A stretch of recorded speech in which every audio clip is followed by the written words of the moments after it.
Welcome back to another edition of Hafeman Brothers Talking Packers. 8-2 Packers. Brother Ben, what do you say about that? I think you just blew your speakers out, and you're going to have to probably redo that. I don't know. No, I checked I checked it. Oh, okay. 8-2 is good. You know. Jeez Louise. You are tough person to please, apparently. Dude, the Panthers played better than the Packers did on Sunday. Did they? I'm sorry to say. Did they? Oh, okay. Let me ask you one question. I'm sorry to say. Why? Okay, explain yourself. Explain more quickly. Go ahead. I can tell you two plays that were the difference in the game. The Gerald McCoy phantom falling on Aaron Rodgers call that we got, which was not a penalty, but they called it, which made the drive happen and extended the drive, which led to nothing, but at least it didn't give him the ball. And both these things happened in the second quarter. And the other one is the Kyle Allen fumble, where he just kind of was like, hey, I don't know how to hang on to a ball, and he just let it drop. You take those two plays away, Packers lose. Sorry, Packer fans. Come on, man. You don't know that. I'm a Packer fan, too. Well, it was pretty ugly on defense. Well, there's some stuff to talk about there for sure. And there's some other things that are becoming clear as well with some of these players that we thought were going to be really important, and we're going to get into some of that as well. All right, sounds good. You lead the way. I'll follow. Wow, that's a change. All right, so here we go. Do you know when it became no longer a penalty for offensive linemen to push their guys, and in this case, like pick up their guy and try to throw him into the end zone? Do you realize when that all of a sudden no longer became a penalty? I don't know, but it is a penalty. That was insane. That was like, okay, up until at least 2 years ago, because I saw flags thrown when there was like a bunch up, and then a lineman would plow in there and try to push the pile, and then there was a penalty 2 years ago or 3 years ago. So up until that point, it was a penalty to do that. Then all of a sudden it became legal. Guys were pushing the piles all the time, and there were no flags called. But I have never seen a person, an offensive lineman who missed his block completely, try to grab his guy and pull him into the end zone. How in the world is that not a penalty? Now, luckily, he didn't get him far enough, and the Packers stood there, and you had good penetration by Kyler Fackrell on the play. Kyler Fackrell is a guy we got to talk about as well. And then Preston Smith was right there, and then Blake kind of finalized the stand. Yeah, but did you watch that play? Yeah, like before the snap. I don't before remember. The ball was snapped, Preston Smith, Kyler Fackrell, Blake Martinez were all on the same side of the defensive line, and Kenny Clark was in the middle, and there was nobody over the left guard. Nobody. And then Blake Martinez, and Kenny Clark are yelling at Fackrell to get over there. And then Fackrell, runs in front of Kenny Clark, by the way, which is, I'm surprised he wasn't offsides on the play. I don't know how he wasn't. Runs in front of Kenny Clark, just gets to that gap right as the ball is being snapped, runs forward, and that's why the guard didn't block him, because he wasn't there a second earlier. It's crazy. That should have been I think Kyle Allen saw there's nobody there, and he's like, oh, hike the ball, and he made the guys hike it super fast.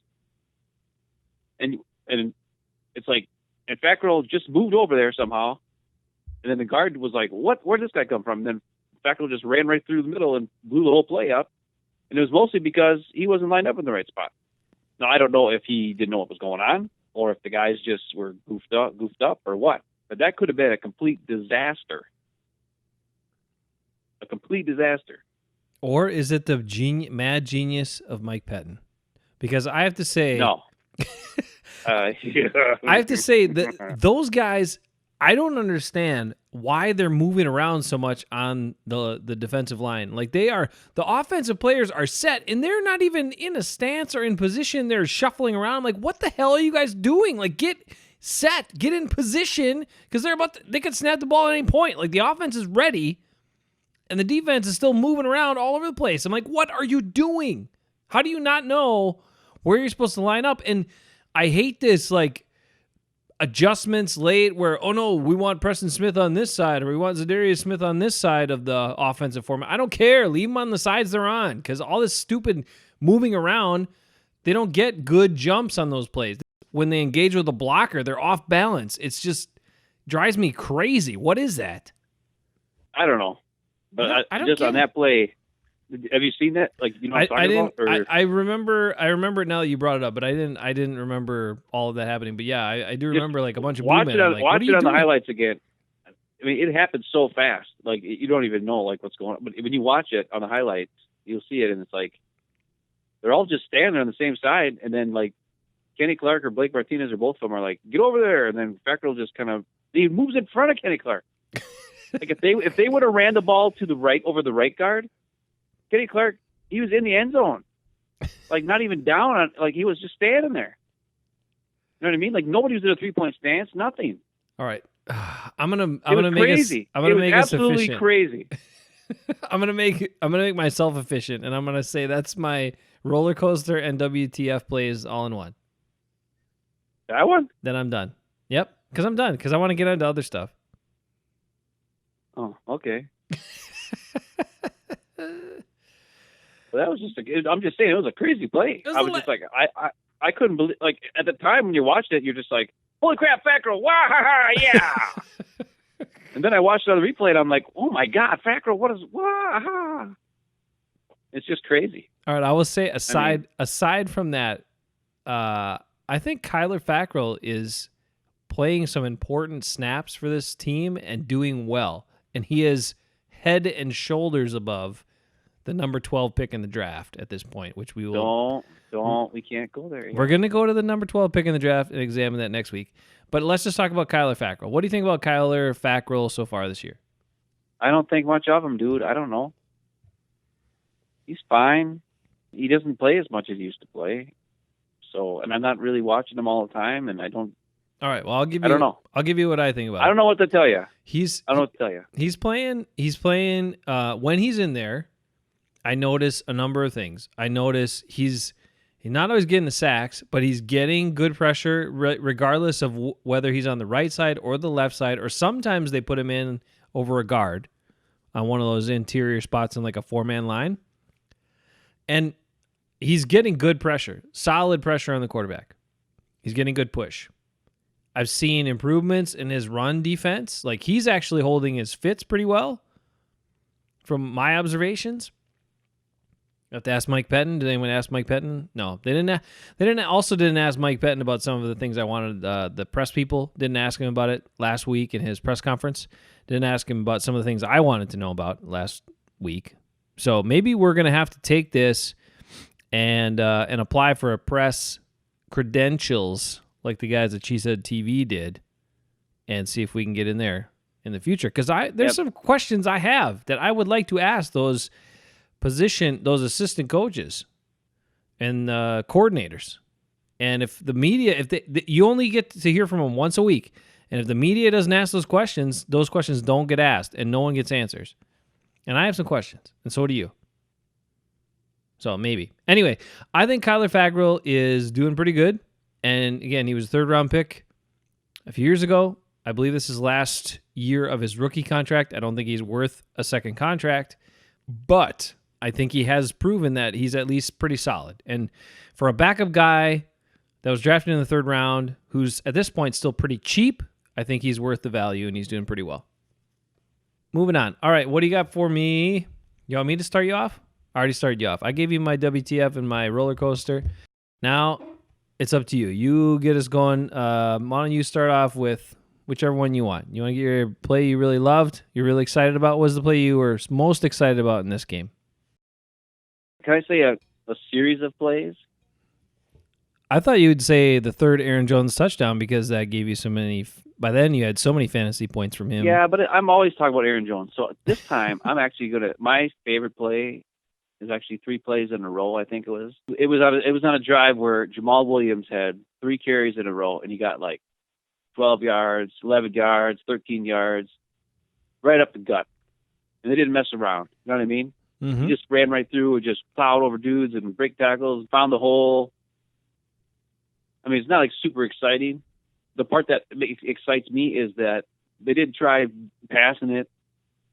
Now, they did later, which stalled the drive, by the way, which makes me mad. But at least those 3 plays in a row, they were just like, you know what? Hey, we just got 10 yards or 11 yards. Let's run it again.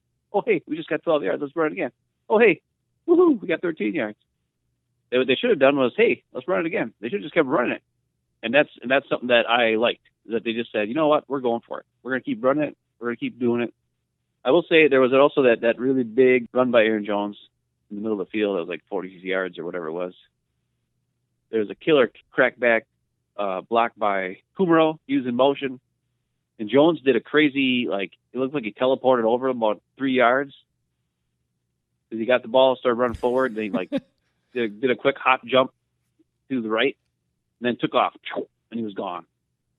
And he used that crackback block, or that block that Kumaro did, because he was coming across formation in motion, and blocked the guy on the left, and then he just went to the next spot, and then took off.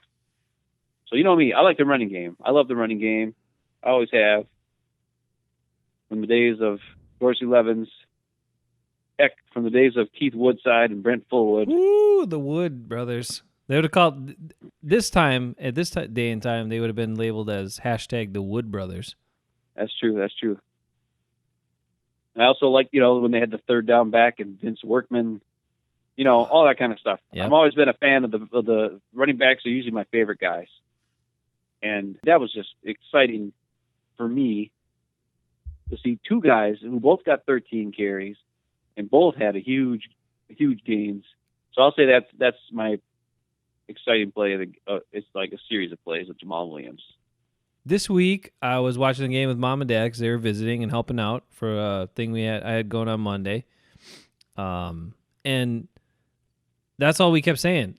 We were watching the game, and we said, why are they even attempting this outside zone at times? Because when they attempt the outside zone play, then linemen, people are pulling to the outside, and then there's penetration, and guys are getting there, and then the play's blown up, right? But when they just run the stinking inside zone, they can do different blocking, that's fine, or have a different formation, or, a crack back here or there, a guy sweeping across, whatever, it doesn't matter. Kick out block here or there, whatever, that's fine. But just run it straight at them and let the back pick the hole and keep it easy for your offensive linemen, and they are really good at that. Because, again, the Packers' offensive linemen aren't big bruisers. They're not going to blast people off the line, which you clearly saw in that 4th down go-for-it play where they got destroyed, because that's not who the Packers' offensive line is. They're not big bulls. And when you pack everybody in, I was telling Mom and Dad that too. I'm like, don't give me the pack in formation and do it. And then they did that, and of course it didn't work. You've got to create some space. You got to spread guys out a little bit. It just makes sense. You're already down 2 guys from the offensive side because you got the quarterback who's not going to block, and you got the running back who's not going to block. And so you're down 11-9 right there. And if you put everybody within this tiny little box, it almost never works unless you've got massive offensive linemen that just move the whole line, and they keep their splits really tight, and they move all together at the same time, which the Packers' offensive line doesn't do as well. So, because you got guys that are slower off the ball than others and other things that happen. So, that's a dumb play, and Matt LaFleur said it after. He'll learn from it. He'd call a different play. Hopefully, that would be the case. But... Well, when you watch the blocking, though, on that play, Jenkins moves to his right.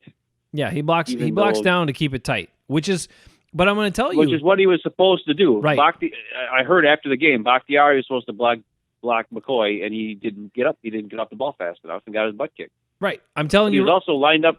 It's just a dumb alignment, though, because he was like, they should adjust that. Like, somebody should have been like, okay, Gerald McCoy is lined up between you 2 guys. Jenkins, if you move to your right, you're given a big hole in Bakhtiari. Even if Bakhtiari gets there, he's just gonna, shove him in the way. Like there's nothing he can even do. So it was just, they should have changed I don't know. Yeah, it was just a bad call is what it was. With the way the defense was lined up against them, you can't do that. You can't double team a guy in the middle when there's a guy lined up right, just off to your left shoulder. Because if you move, you vacate that spot. Right. So. Because you're right. Because there were two guys that were in there right away, and it was one that went inside of Bakhtiari and one that went outside of Bakhtiari. So even if Bakhtiari held the line tight and went forward and and that's what you want to do. You want to keep it tight splits. You don't want to allow penetration to your inside. In that situation, you want the line to all move as one and push everybody back. That's the ideal situation. But even if Bakhtiari did that, the guy would have came just off his left shoulder and would have gotten to the running back because it was such a slow developing handoff. I don't know why that took so long. But besides all of that, I'm going to go back to some recent Packer history here, which I have said forever and ever and ever. The Packers are not big boy football. And every time Mike McCarthy would have a 3rd and short or a 4th and short and give us this big boy football with that offensive line that they have. They've never had big bruising offensive line like the Raiders or like the Cowboys or whatever, where they're just going to blow the other team off the line of scrimmage. That's not how they're built. That's not the linemen they have. So when you try to play big boy football and you're not big boy football on the offensive line, you will lose. And here's another case in point was that 4th and goal play at the end of the first half. They tried going big boy football. They're not big boy football. What you're effective at is your linemen are effective at getting on a guy and at least shadowing them and getting in their way. And that's all Aaron Jones needs. And Jamal Williams, most of the time, that's all he needs too, is just an opportunity to find a hole. You stay with your guy, and we're good. So, anyway, hopefully they learn from that, and we get past all that business. Yep. All right, so I have this for you. My exciting play was going to be that pass to Jimmy Graham in the middle. That was a great play. It was a great play by Rodgers. It was a great play design. We're going to give credit to the design there. We're going to give a great throw by Rodgers. And what a spin move by Jimmy Graham. He didn't fall down, and he ran downfield. And you gave him a spin move, Ben, and he switched the ball to his other hand. Come on now. Got to give Jimmy Graham a little bit there for that. Yeah, it was the slowest spin move of all time, but it was a spin move, yes. All right. While we're on Jimmy Graham, I gotta go into this. Now, did you watch the most recent Rock report? No. On the Packers website. I did. I checked it out because I was interested. And Larry McCarron goes through and he's doing, and you should watch it. You should watch it. I'm telling you. You and anyone that's listening should watch it. Because he goes through 3 plays where Jimmy Graham he's basically getting rid of the notion that Jimmy Graham is not a willing blocker. And he shows plays where Jimmy Graham is blocking. And you and I commented he's doing a pretty good job blocking this year. And that's... Yeah, I remember one play in the game where Devontae got a quick out on, or maybe it was something like that, or like a screen, where Geronimo went straight, and then Jimmy Graham actually blocked a dude, and then Devontae got a first down on it, I think. That was a good block. He held his block. Like I said, Jimmy Graham's good when he can block like little D-backs. He has been doing a good job blocking this year. I'm impressed. Yeah. I am not bad. I am underwhelmed by his pass catching and his receiving threat, but I will say I am pretty impressed. Like, he's not just doing an okay job, like a serviceable job blocking. He's doing a very good job blocking to the point where I can see why he should be on the field on plays that they're not planning on throwing the ball to him, because he's actually doing a good job blocking. So go and check out that Rock report, because he shows him blocking small guys. He shows him blocking big guys. And he points out plays that Jimmy Graham has not only done a good job, he's dominated guys. And so I'm pretty impressed. So all right, that's cool. Check it out. It's definitely worth watching. It's only a couple minutes, and it's really good.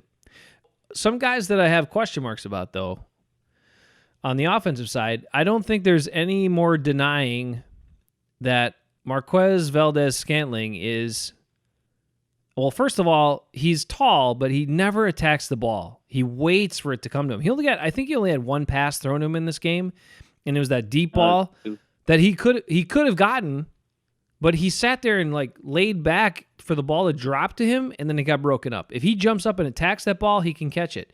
So he doesn't attack the ball, one, but it is clear something's going on there because he is on the outs. He is not getting balls thrown to him. He's in less of the time where there's times where Lazard and Kumaro are out there with Adams, and he's not even on the field. So what do you think's going on with MVS? Because coming into this year, everybody was saying, hey, he's going to be, take that big step up and be this really impressive receiver, and we're not seeing it at all. Well, I don't think he's consistent enough. He doesn't run great routes. He doesn't get open all the time. Whenever they run a play over to his side and he's supposed to block, he misses his blocks all the time. And if you want to have winning football, you need to do your assignment on every play to the best of your ability. And if your ability is not as good as other guys on the team, you're going to lose some snaps.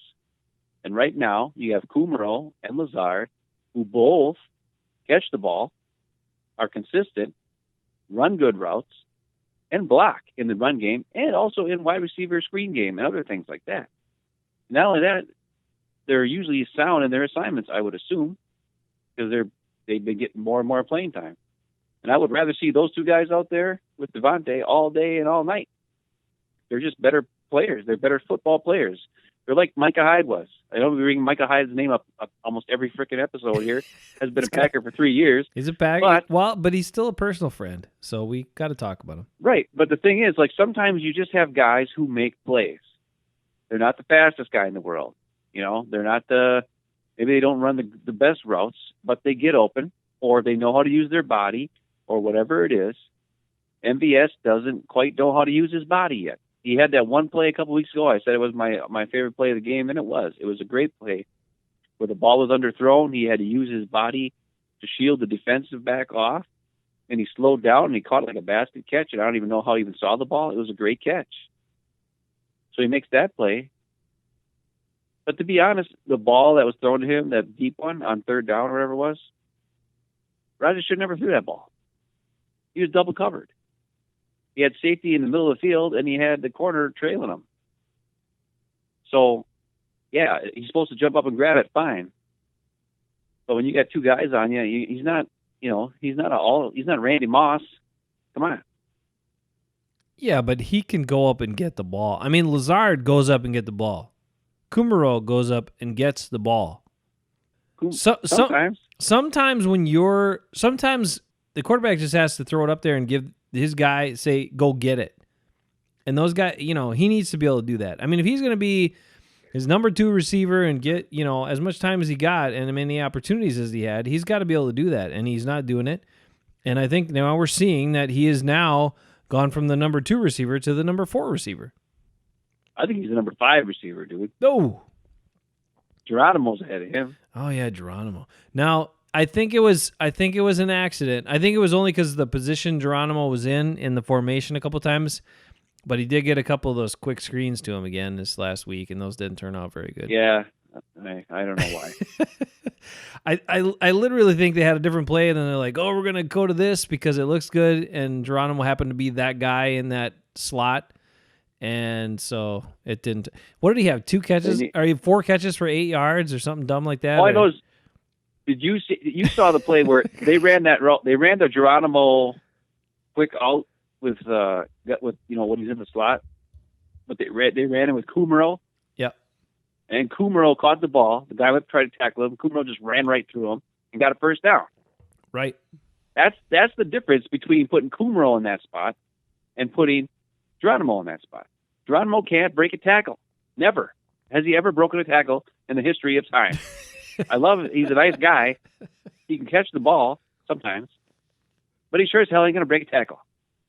And not only that, when he does catch the ball and he's got tight coverage on him, a lot of times he doesn't secure the catch because he's so skinny that the guy just wraps him up and, knocks the ball out.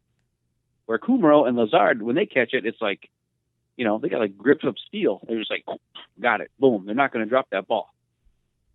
that's another thing that makes me happy is you're seeing now, even with Devontae back, Kumaro and Lazard are actually playing more snaps now than they did the first couple of weeks when Devontae got hurt, and way more than they played at the beginning of the season. I mean, Lazard didn't play at all, and Kumaro would get like one play or two plays. Remember? Yep. They were playing MVS and Geronimo and Devontae, and then Kumaro hardly ever saw the field. So that's what we're seeing with MVS. He's not consistent enough. Like you say, he doesn't go up for the ball. He doesn't fight for the ball. He just doesn't. He waits for it, and you just can't do that, you know. And eventually, I don't know. I watched, like you said, Aaron Nagler and those guys. I watched the transplants from today, and Nagler said that after the game, because they were in Green Bay this weekend, he said that MVS was not happy about his snaps. I'm sure he's not, but what is he putting out there? I don't know. And he's tried. I mean, he's done an okay job blocking when he's been in the game, but just dude. I've seen him miss a lot of. Yeah, he's missed a lot. I mean, like all those wide receivers. Like whenever they do a Geronimo screen, they have the MVS cover like over there with him. It's supposed to be blocking, and he's usually the culprit of why Geronimo gets tackled right away. Because MVS he whiffs. He whiffs on his block. You know, it's just terrible. He does it all the time. I'm just glad to see, like I said, I'm glad to see Lazard and Kumaro getting more minutes. They're better overall players for this particular offense. And even, you know, who else looked pretty? Who did some stuff? Jay Sternberger was in there, like he was in a lot. He was blocking and doing, you know, he was doing some stuff. I was like, holy cow! The thing like, you had guys doing all kinds of stuff. The thing you kind of hope is that maybe Rodgers will think he's Jordy Nelson at some point and then actually throw him the ball, but maybe not. Well, I'm still because he is white and he's wearing 87. Yeah, that's true. But the other thing, it just drives me nuts. The other thing, after the game, LaFleur said that they had a couple plays specifically for Jay Sternberger, and they never got it to him. And I'm thinking, Danny Vitale's been here all year. How about you run a couple plays for that guy? I know. I mean, what the hell? It must have just been a whole decoy. The whole preseason was like a decoy to, and training camp was like, oh man, they're going to use this fullback all over the place. And then, no, we're not. We just made everybody think we were going to do that. You know, it's just one of those, like, I don't know. Last week I said, hey, where is the Irvin Fryer route? Where is the shallow cross? Where is the outlet pass? And the funniest thing, I was watching the game. The first pass that Kyle Allen throws is a shallow cross. And then a little while later, they got the shallow cross where there wasn't anybody within 20 yards of Moore or whatever that guy's name was. Oh my Kevin gosh. King was King was lined up against, and he just let him go all the way across the field, and like nobody covered him. Yeah, it was just stupid. And then they had like another one where Olsen did the same thing. Some shallow cross, nobody went with him. Wide, butt open, like it wasn't anywhere 10 yards of him. And then Troy Aikman was like, "Yeah, that's what Ron Rivera always, or that's what Norv Turner always says. The shallow cross is always open, and the outlet pass and the shallow cross always open." And I'm like, "Yeah, I've been saying that for how many weeks on the Aikman Brothers podcast, Troy Aikman? Why does the Packers never run the goddamn play? They never run the shallow cross, like not even once. Like I don't get it. They don't want anything. How many times in this game the Packers, like, even if you have a guy covered on the guy, he's still trailing on the play. Like when it's 3rd and 6, why is Aaron Rodgers throwing a bomb 40 yards downfield and everybody's running routes that are 15 yards deep and there's no shallow cross? Why? I don't know. I haven't understood it for years. It's like, and I'm not saying do it all the time, but at least do it once or twice. I think you should do it most of the time. You should have somebody. Well, you gotta have somebody there. Guys get open one of two ways, right? They get open if you're a receiver, you get open because you you're either, one of three ways. Either you have a really good release where you can beat the guy off the line of scrimmage, like Devontae is, but then most of the time he does that release and then he just runs straight up the field, right? Or you have crazy fast speed that you can, guys can't keep up with you after 10 yards and you run past them. Or you do what most people need to do because all these guys are around the same speed and same athleticism and all that, which is you change direction. When you change direction, you can get open. When you don't change direction, most of the time it's very easy to cover you. And that is the way of football in general at almost every level. So when they would run all goes all the time under the Mike McCarthy offense, or they would just run kind of straight down the field and not really do anything, of course it's easy to cover them. And when you're still doing that sometimes, it's fine if you're going to run a couple of goes to clear out for an underneath route that should then be wide open. That's okay, I get it. Well, when everybody's running at the same basically spot on the field, it makes zero sense. So I cannot answer that question. I don't understand it. And that's what made that Jimmy Graham play so great. Yeah. Because Geronimo was lined up inside of Jimmy Graham. Geronimo did like a 6-yard sit route, right? Yeah, the hook right there. Just yeah. And Jimmy Graham went right up, he did like I don't know what's that called? He just kept running up the seam. Yeah, he just ran up straight up the seam. Yeah, and he ran, and what it did was it made Kuechly have to decide, because he was playing like a deep middle linebacker zone thing. Mm-hmm. And he either had to come up and stop, because it was third down, so stop the third down from being completed, and he wasn't worried about Jimmy Graham downfield. Who is? I'm not. I wouldn't be worried about Jimmy Graham downfield either. You weren't worried until that spin move. Right, yeah, okay. Well, the other thing, too, was I was watching Leroy Butler's X's and O's today, which is awesome, by the way. And I didn't know, he's been doing that for 7 years. Did you know that? I didn't know that. I knew he owned some car dealerships up in Appleton and stuff, but I didn't know he did that. Well, anyways. All right. So this week he talked about that play, and apparently Rodgers said something to Geronimo. He pointed at him and said, "Gmo, sit." And he said it loud enough, you could hear it on the air. Oh, really? And Butler is convinced that Rodgers said that specifically so that Kuechly would hear it. And then Rodgers went back, looked at Geronimo the whole time, pump faked to him. Kuechly took a step forward, and then then Rodgers just let it go over the top of Kuechly's head to Jimmy Graham.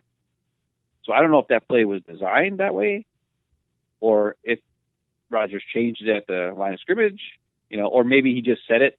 Like the play was designed that way, and then he just said that to make Kuechly come up and cover Geronimo instead of worried about Jimmy Graham over the top of him. I don't know. But either way, that's how it happened. And it was an awesome, awesome play. Nice. Because it was complementary route running. Right. They both went to the middle of the field. You made one guy have to decide, am I going to cover this guy or am I going to cover the deep pass? If he would have went deep, Rodgers would have threw it, he would have probably threw it to Geronimo. But he knew that Kuechly is aggressive, right? Kuechly's one of the best middle linebackers in the league. And the reason why is because he listens, he pays attention, he looks for things, and he attacks. And that's the one time where attacking got you in trouble, because they flooded the zone, and then the two safeties were playing like a Tampa 2 deep safe, right, super back, and they left the middle of the field open because they had to worry about, because another problem was this. You had Devontae over on the outside, single covered, and then the other side had Kumaro and Jamal Williams in the slot. And the other thing is Rodgers had nobody in the backfield with him. So that spread the defense out, which made the middle even more open because there's no back there. So there's nobody really in the middle other than Kuechly. So if you get him, if you fool him like they did, boom, humongous play. And that's why there's nobody there for Jimmy Graham. He just ran for 10 yards before somebody even touched him. That was just beautiful. And I just wish they would do more things like that. But not always have to be a big play. Sometimes it can just be a little dump off, and then the guy can take it and go. Those are the type of things like, the shallow cross, some kind of an outlet pass. Like I told you before we started recording, I thought Rodgers had a kind of a not so great game because I was watching it on TV. It looked like there's dump offs he could have had. He could have passed it to Aaron Jones a couple times or the backs a couple times. And then today I saw Chris Sims did a breakdown of the game. and he talked a little bit about. He said that when he watched on TV, he thought Rodgers missed some open guys too. But then he got to watch the coach's film, and he saw that actually a lot of those plays that when you look at it on TV, it looks like there's no defender there. On the coach's film, there actually is a defender there because you don't see anything past the screen. You know, like they usually just show you the quarterback and then like maybe 5 yards downfield, unless the ball's thrown. Then they finally show you the rest of the field. So it's like you don't see the whole field. The other thing he said was what the Panthers did was they did not let a linebacker cover Aaron Jones. They put a safety or a corner on him the whole game. So that was one thing. The reason why Aaron Jones maybe didn't get as much passes, thrown to him. But well, he did. He did a lot with especially his red zone carries. Man, he just kept pounding them into touchdowns. That's the other thing. That was awesome. His first touchdown, dude. That was another play that Leroy Butler broke down on his X's and O's. It was the other one. And on that first touchdown, Bulaga totally whiffed on his block, and Leroy thought that the ball was supposed to go like in between Billy Turner and Bulaga. And Billy Turner got his guy and shoved him all the way out of the play. He shoved him all the way to the left, like way out of the play. And Bulaga didn't get to the second level. The other problem was Lindsley didn't have anybody in front of him to block, and he could have went to the second level and got Kuechly as well. But for some reason, he went and like double teamed with Jenkins for some unknown reason. Yeah. Then everybody was shoved all the way over to the left. Bulaga missed Kuechly, and Kuechly was sitting right there. And it's weird because it looks like the play's there for Jones to take it off Bulaga's right side. Okay, he could have went to the outside of that. And then they play it for a second and then freeze frame it again. And the next thing you know, there's Kuechly sitting right there because Bulaga missed the block. And Jones has got nowhere to go. And then what Jones does is he cuts it back to the right of Kuechly, or to the left of Kuechly, but his right. And Kuechly just whiffs. And the next thing you know, Jones is in the end zone. Kuechly's one of the best linebackers in the league. Yep. It just shows you Aaron Jones is just so dang quick. It's like, it's nuts, especially like moving forward.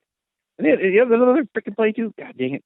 I'm getting all off track now. Sorry, dude. But I told you. I brought up Aaron Jones. I think it was awesome. I think it was like second down or third down and 2. And Jones gets the ball and the whole play is broken up. Nobody blocks anybody. They're all in the backfield. And Aaron Jones just like gives a stiff arm to a dude and then just sprints to the sideline faster than everybody else and then turns it up and gets like 9 yards in a first down. Oh, yeah. I remember that play because Billy Turner like totally blew his block on that play and the guy was right on him. And then he just bounced. Yeah. Then he bounced the outside. So even though he had no blocking on the right side, he still made a successful play out of it. Which is where you say, they give a lot of credit to the offensive linemen way too much because a lot of times those guys don't do that good of a job, or they don't even hold their block. They engage with the guy, and then they let him go, and the running backs make them look good. Just like Rodgers often makes them look good in the passing game too by evading guys and stuff like that. But he did. They did some crazy things. Those are just two plays where like Aaron Jones really. The guys didn't block anybody, right? Or most of the guys did, but somebody didn't, and the play should have been a disaster, and one of them ended up being a 6-yard touchdown, and the other one ended up being a 9-yard first down run, and it was all Aaron Jones. All right. Anyways, that Aaron Jones run, that was my roller coaster play. Because I was like, oh crap, he's screwed, and the next thing I know, I was like, woohoo! All right, first down, 9 yards. I don't know how he got out of that, but he's got some super speed. All right, we've been pretty positive there for a while. Now we gotta examine a couple of the negatives here. You ready? We were positive. Yeah, we're just raving about Aaron Jones and saying some other stuff. I mean, we hit on hey, it's not that we're being negative. It's being that we're being truthful. You're getting the straight scoop, no sugarcoat. Especially about things that aren't good. You don't get the sugarcoat. We're not going to gloss over it. We're going to talk about the things that we observe and we think are important to talk about. All right, so we got to hit on a couple of players specifically. Now, I kind of took this approach because I want to talk about MVS. There's a couple other guys that are proving to be not so great. And some of them not as great as they thought they were. Some of them kind of liabilities and stuff. One of them is the guy you just talked about, Billy Turner. Now, I mentioned him before. I would say this about Billy Turner so far. Run blocker, he's okay. He's inconsistent, but he's okay. But his pass blocking is atrocious. He's bad one-on-one, But a lot of times guards don't have a person over them, so they're kind of doubling here or going there. And even the decisions he's making, like I watched a couple of plays again, and I think at least one of them's on a highlight, where he starts blocking a guy with Lindsley. And then he gives him a shove, and then for some reason, he bounces over to Balaga's guy when Balaga was doing just fine. And then the guy goes right past Lindsley because Lindsley was like, okay, you kind of have him. I mean, they just don't seem like they're on the same page. And then the guy goes and sacks Aaron Rodgers. And it doesn't appear that he's making good decisions in pass blocking. It doesn't appear the communication's good. And when he's manned up against somebody, he gets beat almost every time. So I have serious concerns about a guy that they paid quite a bit of money to. I don't know what you think of him, but that's my evaluation. Run blocker, he's okay. Pass blocker, he is really, really subpar. Well, I think he's part of the reason why they're so good at running up the gut. Because I think he does do good on his run blocking, and he does sustain his blocks in that way. But I don't really, like, on pass plays, I don't know much about, I kind of watch and I kind of don't. I'm usually looking at the receivers' routes, or I'm looking at Rodgers, and you know what I mean? Like, I'm not looking at Billy Turner every play. You know what I mean? Yeah, no, me too. So, what I did was when I went back and I watched the highlights, I just watched the highlights, but I watched the lines only. I wanted to see how the offensive line was doing and how the defensive line was doing when I watched the longer highlight package. And those are things that stood out to me. The other thing that's really interesting, and you can see this, is he has the worst stance of any of the linemen. Like, he is standing almost straight up when he goes to pass block. So he's not setting back. He doesn't have a good low base. And if you look at him, even him standing next between Balaga and Lindsley, they're both down a little more. He is up higher. And his knees are not bent that much. And that's not going to you're not going to be able to absorb a guy or perform a good pass block in that type of situation. So maybe for him, it's just fundamentals that he's gotten away from and he needs to get back to. And maybe that would help him in his pass protection. I don't know, but any good offensive coach is going to see that. They should. A good defensive coach, I should say, is going to see that, and then they'll attack him. I mean, they'll start setting guys right at him. If you get pressure up the middle on anybody, even Rodgers, it's just disastrous. So if he doesn't start shoring some stuff up, I could see people attacking him and just taking it out. He's got to fix it. He's got to get better, especially for, like you said, his high price tag. They signed him to be a high-paying guy who can do just about anything, right? He's supposed to be able to come in and play tackle next year after Balaga's gone. I'm not seeing that happening. I'd rather see Alex Light out there because he looked better than him in the last game when he played. When Balaga got hurt, he actually looked pretty good. All right, I want to keep moving here on a couple things. I don't know. I like it. All right. Now, these two guys we can put together because they're both playing not good, and that's Kevin King and Jaire Alexander. And I have to say this before I turn it over to you. I have to say this. You watch some of these shows, right? And you hear people talk about stuff and whatever. So Bart Scott, he's on the first. He's on the first take, right? And he's talking about the Packers defense, and he's talking about this and that and whatever, and then he's like, and when you got a couple of lockdown corners, and I'm like, who are you watching the game? Lockdown corners? What are you talking about? These guys are, everybody's wide open against them, and then they're not even coming up to make tackles. Like, did you see how pathetic Jaire Alexander looked trying to make a couple of tackles in that last game? I don't know. For a guy that thinks he's so great, he's not covering people and he's not tackling them. At least Kevin King will tackle him, although he's off and getting beat a lot. But I don't understand. These people, you should at least watch the game if you're going to be relied on to be an expert commentator about it. At least watch it. All I know is that last drive, they went after Kevin King over and over. They get inside the red zone there. Yeah. He had at least 3 plays where they completed first downs on him. He can't stay with guys. If they change direction, he's not good at changing direction, right? And he's not fast. So if you're not going to stick him up on the guy on the line of scrimmage and have him beat him up to slow him down, what good is he? What can he do? Yeah, but there were plays where he was playing bump and run, and he got beat on an inside slant route twice for first downs. Well, then give me even Jaire got beat on an inside slant route for a first down one time. Jaire. I know. It's like, come on. They're not playing well at all. Neither of them. They're just not. Yeah. And then the other thing go ahead. Oh, okay. Well, I was just kidding. Go keep going. You're good. No. The only thing I was going to say is the Packers defense also continued to prove that it doesn't matter what tight end they're playing against. That guy's going to have a big day. Did you see how slow and pathetic Greg Olsen was? Like, he's taking Hey. Listen, he's taking these little choppy steps because he's so old and his knees are shot and his back hurts and all this other stuff. You know who he runs like? Scott Gartsky. Remember Scott Gartsky? Yep. Scott Gartsky used to run like that. I remember when I was in track for like 3 months before I quit.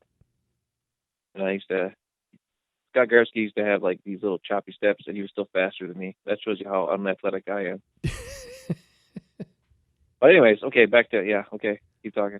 But so, I picked up Greg Olsen in fantasy off the waiver wire and started him this week because he was going against the Packers, and it proved to be a good move. That is so sad. Yeah. Why don't they cover anybody in the middle of the field? What in the world is happening? I don't get it. Are you seeing anything? Like, what's happening? Well, I know one thing. One time there was a play where Preston Smith was covering him. Yeah, that was just dumb. He shouldn't be covering anybody. I know that he dropped back in coverage with the Redskins, and that was when I remember when they signed him, and they're like, "Oh, even Preston Smith dropped back in coverage once in a while." And I'm like, okay, maybe he dropped back in coverage, but he's not fast enough to be covering anybody. You know what I mean? Plus, he's good. He knows where he's going. At rushing the passer. Let him do that. Right. Yeah, like that one play. That was it was a third down or something like that. It was a first down anyway. It was a play for a first down, and he was man on man against Greg Olsen, and Greg Olsen was faster than him. And Greg Olsen's a 13-year-old white guy playing tight end against a guy who's in his fifth year. So, I mean, come on. I'd rather see Fackrell cover them. Or that's the other thing. Like last year Fackrell used to cover tight ends, and he did pretty good. And this year they don't. Like, I don't know what they're doing. You know, I mean, Adrian Amos was doing okay for a while, and then the last couple games before this, they were putting Savage in there on the tight end, and he's too small.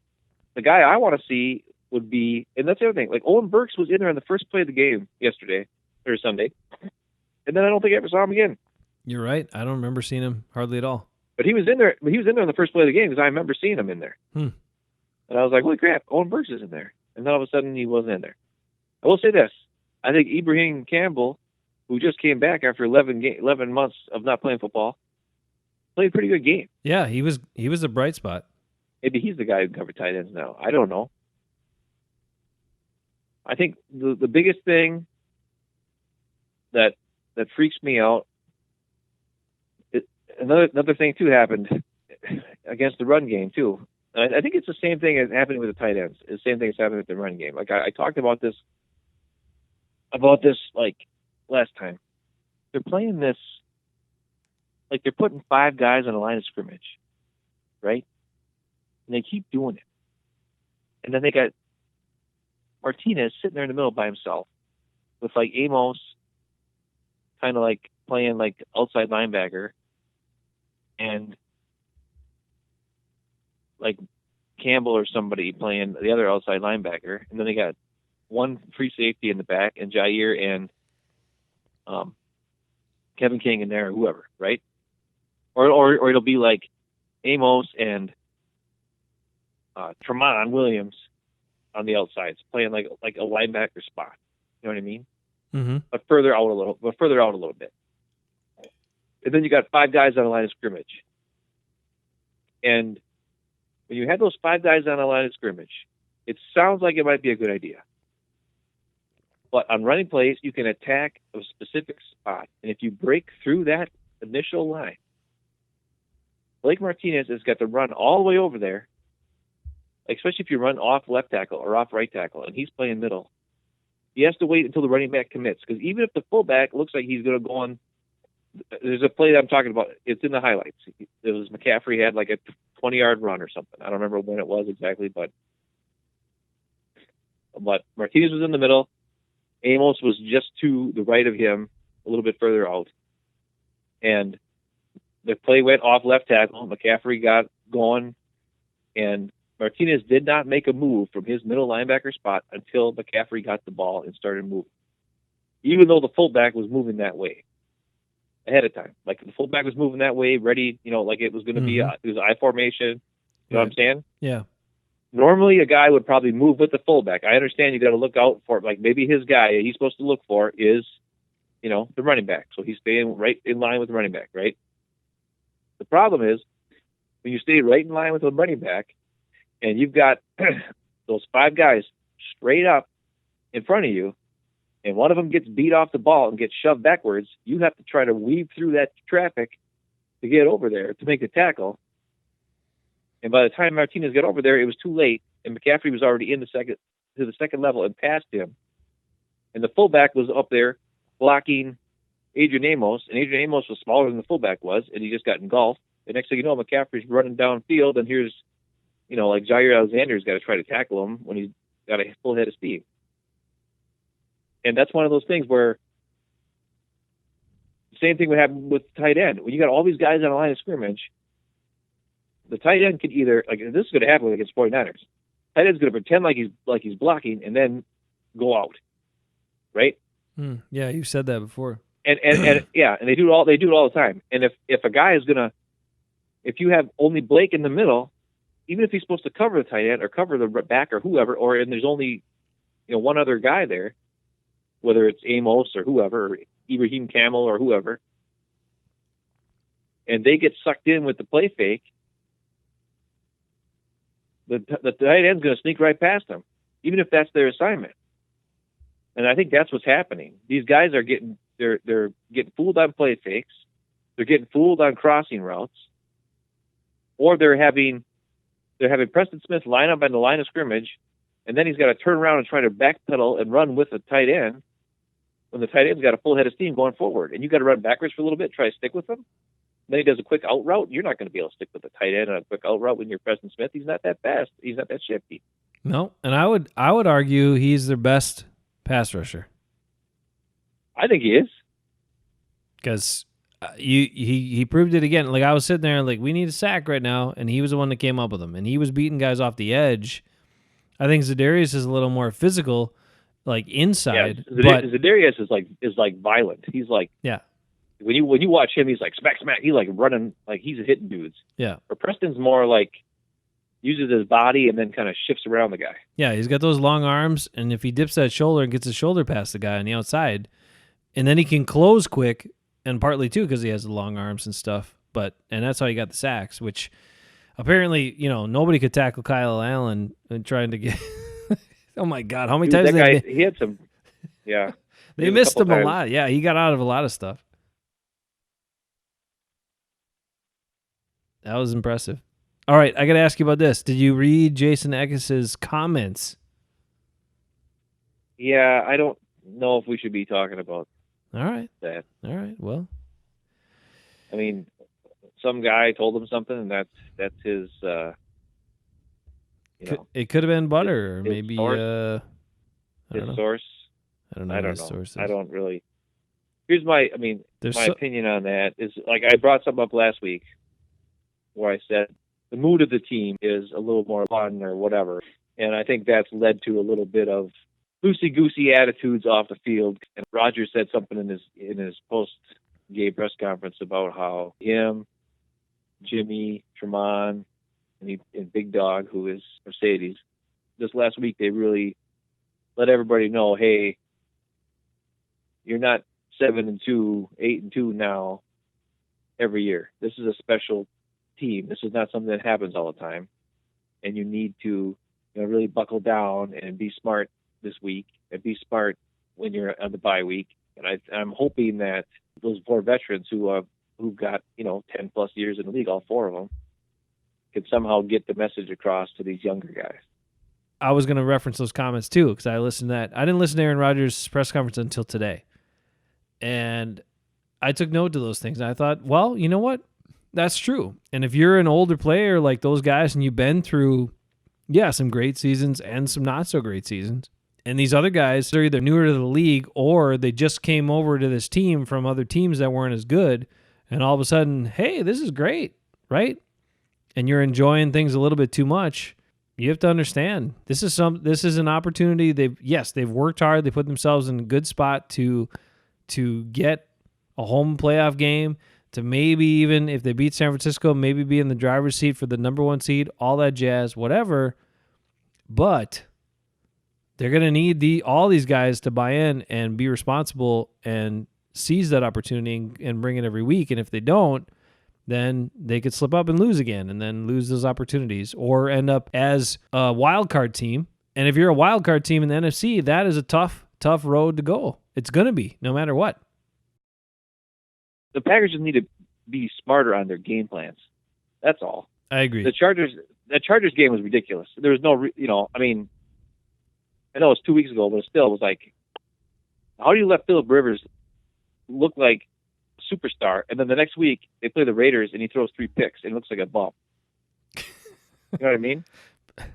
Well, I didn't see a lot of defensive changes this week. Again, I mean, it was guys. No, the easy pass. Crap. Yeah, playing off. Guys were open underneath, and then, Kyle Allen made some great throws in some spots where they had pretty good coverage, and then they were moving the ball over them. They're just on the field way too much, and they're just giving up. They didn't give up. They only gave up a couple of really big plays this last week. They were giving up like when it was 3rd and 8, and they gave it up. The guys got the first down. Yep. And it was like dumb plays. Like Kevin King's on the guy, and he goes out, he runs a 10-yard route, and then just does a comeback. And Kevin King's not there. He's like not within 5 yards of the guy. He's with them, but he didn't. He didn't adjust. He didn't you know what I mean? I don't know. I can't explain. He's not good at changing direction. What I'm saying. So yeah, right. People get him moving. He's like, yeah. And I don't know what the best thing there for him to do is. I mean, because if you play off, here's the problem, right? You play off with Kevin King, then they just do a slant, and he's not fast enough to make out the play. If they play up on him, and he doesn't get a good jam, he's beat because he's too slow. And on the other side with Jaire, if you play up with Jaire, he's not going to beat the guy up because he's not big enough. And if he plays off, sometimes he's so aggressive that he bites on things, and then he's beat bad. I'm just so disappointed with his tackling. Like Jaire's, what's happened to his tackling? It's just he looked pathetic. He looked ridiculous a couple times in that last week's game trying to tackle people. It was sad. I don't know. He still had the greatest tackle in Packer history. I know. I'm saying, where's that guy? Where is that guy that launched his body into Diggs and knocked him into, or what, other way around? I can't remember now. No, it was Diggs. He ran into Diggs, who then knocked into Thielen, who tackled Thielen. So he tackled Thielen with Diggs. That was awesome. It was the greatest tackle I've ever seen. And now you can't even tackle a guy when he just runs right into him. Hey, I got some news for you. It says, important changes, YouTube creators, important changes that may impact your monetization and content discoverability are coming. Whoa. We might lose some money, man. We don't have any money. That's true. We don't have any monetization, and I don't think we have any discoverability past family members and a couple of friends. Well, I'll say this. The Roy Butler's X's and O's from 7 years ago have 16 and 31 views. But his X's and O's from now, within half an hour, have 375, and then they have way more than that on YouTube anyways. Something to aspire to. All we got to do is be... So just 7 years from now, all we have to do is somehow be a former Packer, and then we'll get some notoriety. And own some Ford dealerships. If we could own some Ford dealerships, that would help. Create the Lambo Leap, something like that. We'll get some viewers. Oh no, there's this new feature. It just says you have to. We're required now to tell the people if our content is made for kids. I'm guessing that's a no. It's not inappropriate for kids, but it's not made for kids. Unless we drastically change and try to make Packer podcast just for kiddies. You might have to, because that's where all the views are, is the kids. That's what we need. We need more youngsters to get on there and subscribe. So if you listen to this podcast like Jason Eckes, you got a kid, get your kid on there, get on their account and subscribe. Berkey, right? Like 3. She's 3. Yeah, but she's got a Gmail account. 3 or something. She can subscribe. She can smash that subscribe button with her little hand. Like, just get in there. Boom. She'll probably like it. So come on, Eckes, get your kid on there, get her a YouTube account or a Gmail account so she can subscribe to the Hafeman Brothers.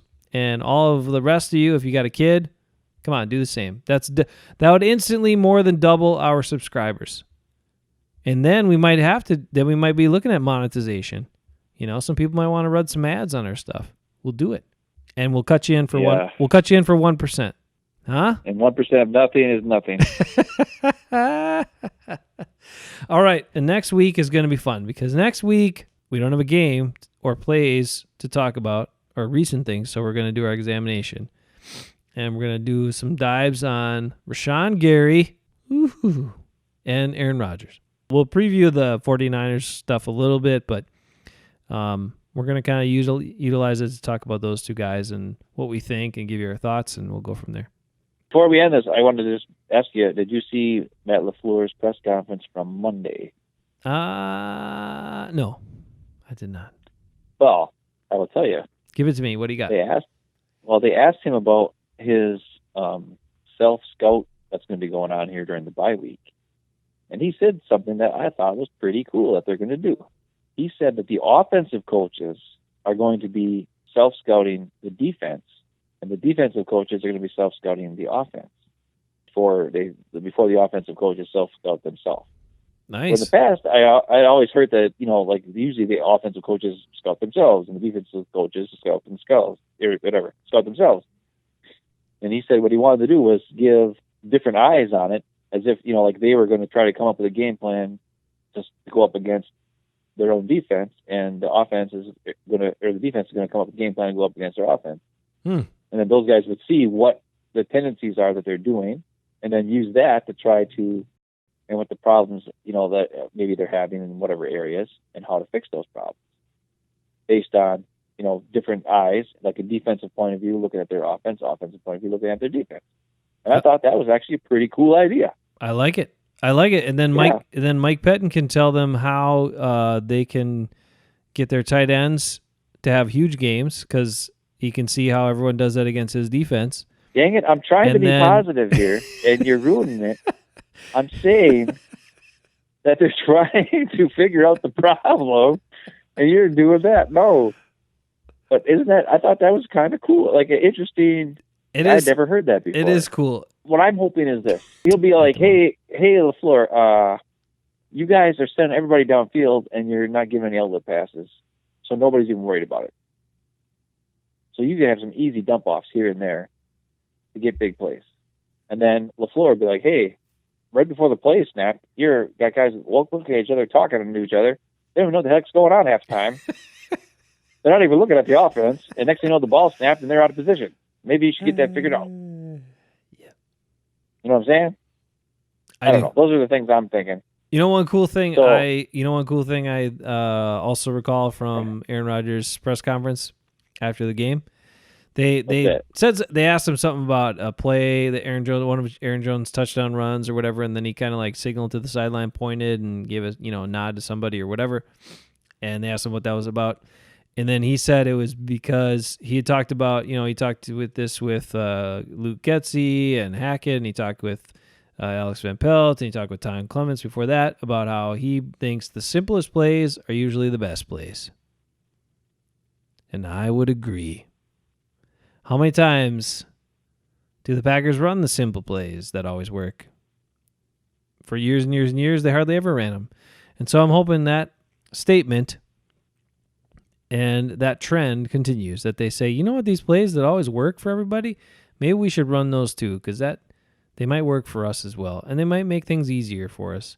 So let's go ahead and do that, because the simplest plays are the best plays. It doesn't have to be overly complicated for it to be successful. You don't have to trick the other team. You just have to execute the play. Don't overthink it. It's football. Just like Mike McCarthy always said, that's football. Don't you remember? Ending with a Mike McCarthy quote. Don't you remember they'd ask him like a really tough question about this scenario or why this happened or whatever, or why these guys got beat or blah blah blah, and he'd be like, "That's football. I mean, that's football." Blah blah. I don't have a good Mike McCarthy impression, but I just remember you guys got to win their one-on-one matchups. That's all I remember from him. Oh yeah, always win on their one-on-one matchups, and we got to reemphasize. We're not going to do anything different. We're just going to re-emphasize stuff to our guys. Anyway, no, that's football was like every other. That was like a big answer to many problem questions where media members are like, oh, what happened here? How'd you get whatever? It was almost as frequently answered as like, well, those guys get paid too. Those guys get paid too. That stupid answer. Whatever, we get it. You know who does something every single time they lose, and I'm getting sick of seeing their press conferences, and they do the same thing. They've been doing the same thing for 20 years in coaching. Who? Andy Reid. Andy Reid. Every time his team loses, he'll be like, "Well, we're just sloppy out there, and that's on me. That's on me." And they'll be like, "Oh, we didn't do this and this, but that's on me. That's on me. That's on me." Like, that's all he ever says.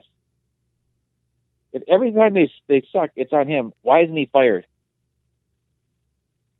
You know what I'm saying? I hate it when coaches do that.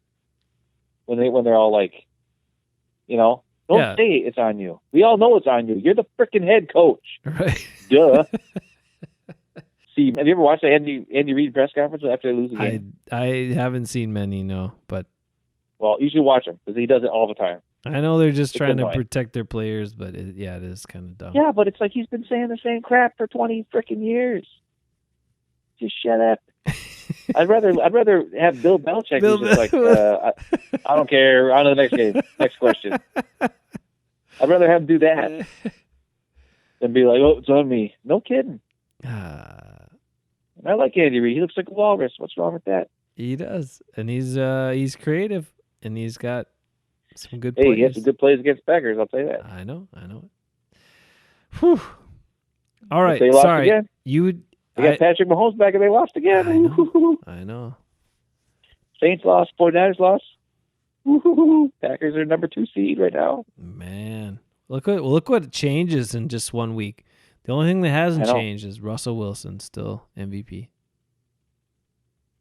Russell Wilson, he's the MVP apparently. He had a kind of a so-so game this last week, but whatever. Yeah, I know. That's what they were saying. Yeah, but they were saying that there's chinks in the armor in both the Seahawks and the 49ers. I know it. 49ers chink in the armor is their quarterback and their offensive line. Now Packers got to exploit it. Seahawks, they got to exploit it. Yeah, they got to. They have to. Jimmy Garoppolo will throw you some. He'll throw you some dumb passes. Get ready. And if Kittle's still hurt, that'd be great because he didn't play this last game. But if he does play, well, then you're probably screwed. Can you imagine it with many struggles they've had with these like subpar tight ends? That guy's gonna eat him up. Because this you bringing it back to your final point. Because this self scout is gonna turn it all around. The defense self scout and the offense self scout and the defense is gonna turn it all around. Believe it, Packers fans. We believe it. We'll believe it before we see it, and then after we see it, it will make us believe it even more. Hey, I'm going to ask you one question. Okay. If the defense doesn't start shoring up something here, I'm thinking there's a good chance that Mike Pettine will not be back next year. You agree with me? Yes, I would definitely. Because I think Matt LaFleur is looking at this and he's like, what in the heck is going on out here? Right. I would agree. And he's looking at his best buddy who's over, like apparently the defensive coordinator of the 49ers is like Matt LaFleur's best friend. Oh, or something like that. I didn't know that. Yeah. And they're destroying everybody on defense in the 49ers. And you can't tell me drafting Nick Bosa made that much of a difference. One player changed them from a crappy team to an awesome defense in 1 year. I mean, I know he's good. You know, I mean, we just saw his older brother destroy us last week, but he only signed a 2-year contract. His contract's up after this year. He was brought in by Mike McCarthy, not Matt LaFleur. He was kept by Matt LaFleur, probably with high, suggestions from Mark Murphy. Mm-hmm. But if the defense doesn't start stopping some people now and again and stop giving up these big plays and stop, not being assignment sure, I could easily see them being like, okay, see ya, buddy. Yeah, I've been feeling the same way and thinking the same thing. And I like Pettine. I like his demeanor. I like the way he goes about stuff. I don't like the way he's handling this situation where they're giving up so many big plays and now they're playing drastically different and very soft. I don't like that. But you're right. I don't think he has a long leash. I think if it doesn't get much better, he's out of here. I like him too. I just think he's, like you said, he's playing scared for a while. I think LaFleur told him, hey, stop with the big plays, and they're playing off, trying to prevent the big plays. And then they're just giving up big drives, long drives, taking up a lot of clock. So the one thing they did... They need to figure this out this week, man. This bye week is going to be really important. Yeah. The one thing they did do, at least in this game against the Panthers, was they ran a lot more stunts and a lot more, different pass rush. So when they were rushing 4, they were at least stunting and doing things like that to mess up the offensive line, where the week before it was just straight rushes one-on-one and hardly any stunts. So they did make that adjustment. And they got more pressure because of it. They had a lot of pressure on that kid. He was good at getting away from it. So, Yeah. I mean, had they done that much pressure against Phillip Rivers, he would have been a mess too. Oh. But, Oh, yeah. So Phillip Rivers is a statue. So they made that adjustment at least, which is good. But now I think they gotta make adjustments with the defensive backs. Savage has to be the roamer. Amos is going to be your cover guy on a tight end or in the slot or whatever. And the corners have to be up, and they got to play aggressive. And if he doesn't figure that stuff out, I think he's gone at the end of this year. Yeah. All right. We hope not, because we like him. He's kind of like, what is he kind of like? I was going to say Popeye, but is that accurate? No. No, okay. Guess not. He reminds me of a dwarf. That's true. In Lord of the Rings. Yeah. He's kind of grumpy all the time and no nonsense. And then once in a while he'll say something that's funny, but you're like, holy cow, that was funny. If he was a dwarf, what would his name be? I don't know. Come on, I go to you on this because you're like a super nerd about all this stuff. I don't know. I can't come up with a name for a dwarf just like that. Well, they give me a dwarf name that that you would apply to Mike Pettine based on his personality and his look. Okay, he'd be Dwalin because he reminds me of Dwalin. All right. See, I knew you'd have some nerd name. Mostly because he's got a bald head and Dwalin had bald head on top, and he was a big tough guy. Good enough. So he looks like a big tough guy. Yeah. Good enough. So he'd be Dwalin. He'd be Dwalin from The Hobbit. Nice. All right, next week, it's Aaron Rodgers and Rashawn Gary. So get it ready, Ben. I know you've been waiting for Rashawn Gary for a while. Not necessarily Rashawn Gary. It's more, we'll get into it. There's a lot to say. All right, catch us next week. Hafeman Brothers talking Packers. Brother Ben. We'll see you next week. We got to get more excited, dude. Yeah. Whee! Game 2. Number 2 in the playoffs right now if it started today. The 2 seed is good. And if they can, the big thing is getting the bye, man. Get the bye. That helps a lot. One less game. That's nice for sure. Yep. One less chance to screw it up. Come on. Don't end on that. All right. Give me one positive thought before we leave. Strawberry cheesecake is really good. Who's your MVP at this point in the season? On the team? Yep. Aaron Jones. Duh. All right. How about in the NFL? Same answer. Good. We agree. Excellent. Skip Bayless is happy because Aaron Rodgers is not the Packers MVP. Aaron Jones is. All right. Everybody's happy. Aaron Jones, win your first MVP, dude. Score 30 touchdowns this year. Ben will win in fantasy. You will be awesome. You'll get a nice fat contract at the end of the year. And you'll be great for the Packers for at least another 4 to 5 years, which would be awesome. I'll say this. They better sign him to an extension now before he becomes too expensive for him to keep. I know. That's what I mean. They better do it like this offseason or that would suck. Yeah, they need to. He'll be worth it. The guy's a game changer. He is the engine that's running the offense, that ignites the offense, I should say. He's not running the offense because the quarterback's running the offense, but he is igniting the offense. All I know is this. You got to have him. I just hope that the Gutekunst and the Packers decide that running back, a second contract for a running back, is something they're willing to do. Because in the past, they just don't care. They just let him go, drafting a bunch of other guys or sign some guy off the street. Or this guy's a game changer. You can't let him go. Nope. You can't. He's more important than Kenny Clark, more important than Blake Martinez. I'd like to see all three of those guys be here. But the guy who needs to be extended is Aaron Jones. I know his contract's not up till after next year, but still, lock him down. Everybody knows who he is now. Everybody's seen him in primetime games destroying people. Just get him signed for years and years to come before it's, crazy. I agree. I think you need to get him. He's that good. And the other part that's really important is because he wasn't like some of these other rookie running backs that get like 300 carries for 4 years in a row in their first 4 years while they're cheap, because of the injuries and because of splitting time, because of some other stuff. He wasn't overused the first couple of years. So he didn't take a huge beating. And he's also really good at not taking too many big shots. So I think he's a guy that can be as productive through a full second contract. And hopefully they realize all those things too and just lock him down, keep him in Green Bay, and then you don't have to worry about that position for another 5-6 years. Aaron Jones, yep, MVP, like sign him up. Sign him up for Packers for as long as you can get him. All right, brother. We'll see you in a couple days, or we'll see you soon. Love you, and enjoy your week off of Packers. But be ready to cheer hard once they come back for the 49ers, which the game got flexed to Sunday night now, right? You saw that? Yep. Yeah, I saw that. Yep. And if they can win I'm excited. they can win it. Woohoo! All right, more to come on Hafeman Brothers next time. We'll catch you soon.